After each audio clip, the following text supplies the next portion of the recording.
perdre la face. Donc c'est aux collectivités locales d'envisager le paiement, et c'est là la véritable question.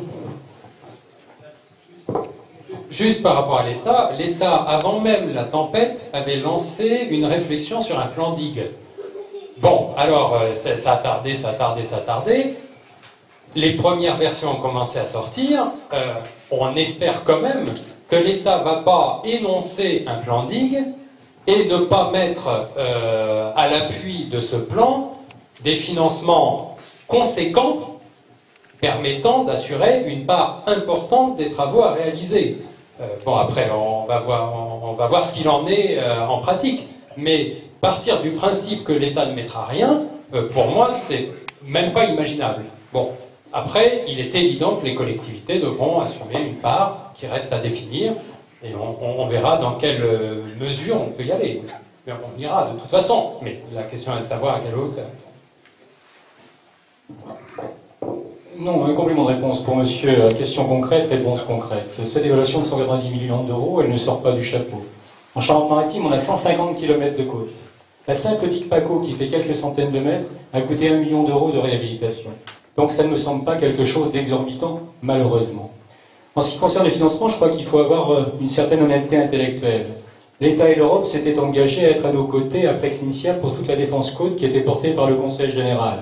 La phase 1 a coûté 8 millions d'euros. La phase 2 a coûté plus de 10 millions d'euros. L'État et l'Europe ont financé à hauteur de 80% donc ces chantiers qui sont une réalité et ils ont été payés. Ça ne concernait pas du tout les zones noires, ça concernait la protection du littoral, ça concernait par exemple sur l'île d'Oléron, Boyarville, le château Saint-Trojan qui étaient les territoires les plus sinistrés. Et Saint-Denis, pardon.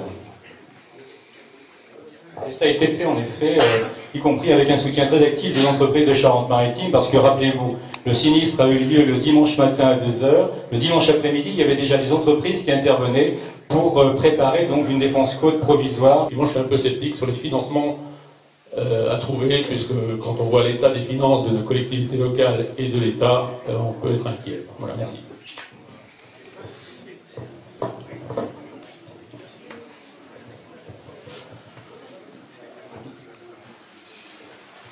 Juste une précision sur ce point.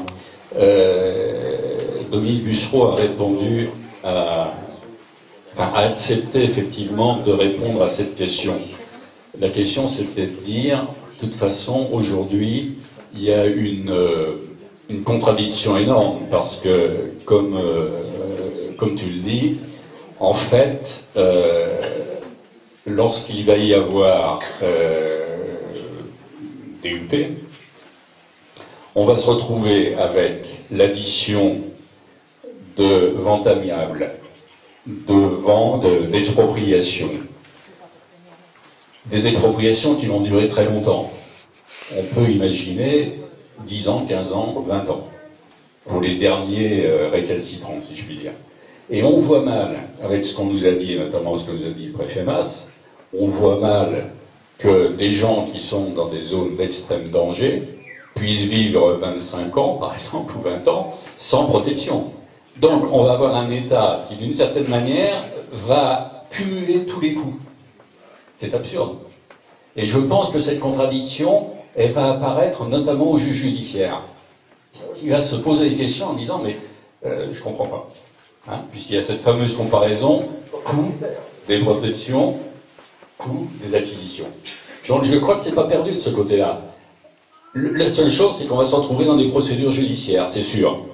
Donc, soit le bon sens l'emporte, soit le juge judiciaire viendra assister les sinistrés qui sont dans ce cas-là.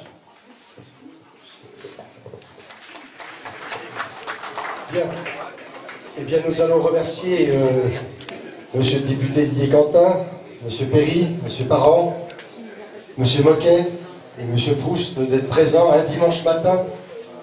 Faut-il le dire quand même, hein? Dimanche matin, mais quand même.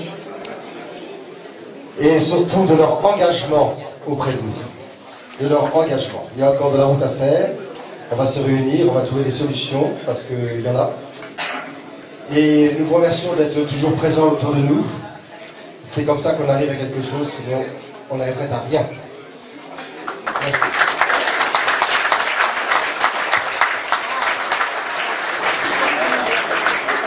Non, juste un mot, je parle sous contrôle des membres du bureau d'association. Dominique Bussereau, vendredi, a été très clair. Il a dit la mission littorale, elle est portée par le Conseil général parce que c'est une structure de proximité qui travaillera en relation avec les associations. Il a dit en effet ce que vous avez évoqué, monsieur, quand il a vu le DVD remarquable. Il a dit les conclusions sont faites, maintenant tout a été dit. On a demandé à son ingénieur, le directeur de pôle, bien de prendre acte de ses propositions et de les expertiser avec le cabinet. Il a dit aussi très clairement que le Conseil général sera aux côtés des associations et des citoyens.